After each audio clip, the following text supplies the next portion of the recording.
Então, competência 5, 160 pontos.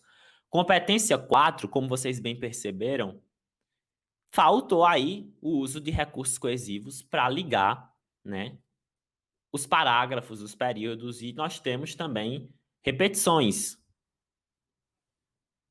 dentro desse texto. Então, nem dá para ser 200 e eu também não daria 160, eu daria 120 pontos, tá? Competência 3, eu também atribuiria 120.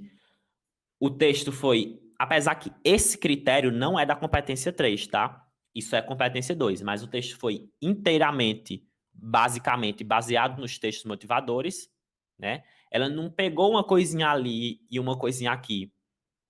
Ela pegou em todo momento, basicamente, do texto, coisas dos textos de apoio, informações dos textos de apoio. Então é preciso ter cuidado. Você pode sim utilizar esses textos, mas a sua redação inteira não é ideal que ela seja basicamente dizer o que estava nos textos motivadores com outras palavras, tá?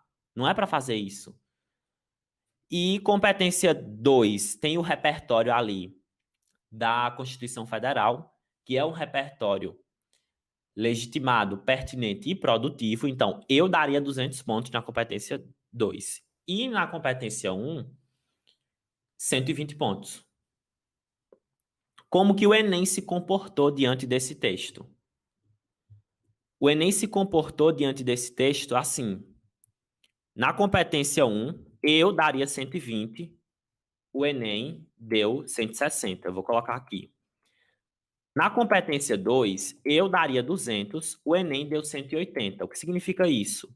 Que um corretor deu 200 e outro deu 160. Por que isso pode ter acontecido?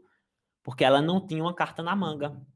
Quando eu falo da importância de usar 2 repertórios socioculturais, é justamente por isso. Perceba que essa aluna, no parágrafo introdutório, ela usou muito bem a Constituição. Citou a Constituição, né, como um mecanismo jurídico do país que garante acesso à saúde e questionou, né?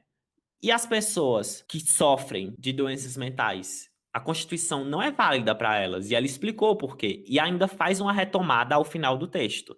Então, não tem como não dizer que esse repertório não foi legítimo, não foi pertinente e produtivo, tá? Porque foi. Era para ter tirado 200. Mas um dos avaliadores deu 160.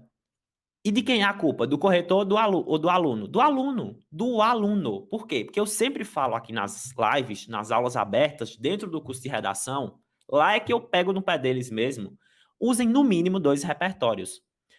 O Enem pede um só, mas quando você usa um, você fica na mão do avaliador, tá? É ele, é aquele, pronto. Se aquele não funcionar, não tem outro. Então, se essa aluna tivesse outro repertório no texto dela, Matheus, mas ela usou dados ali, tudo do texto motivador, os dados do desenvolvimento.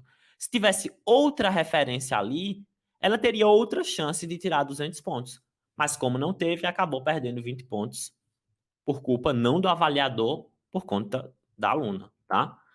Competência 3. Eu daria 120 pontos, o Enem deu 140. Isso significa que um avaliador deu 160 e outro deu 120. Competência 4, eu daria 120, o Enem deu 140. Isso significa, de novo, que um avaliador deu 160 e outro deu 120. Competência 5, o Enem deu 160 e eu também daria 160, tá?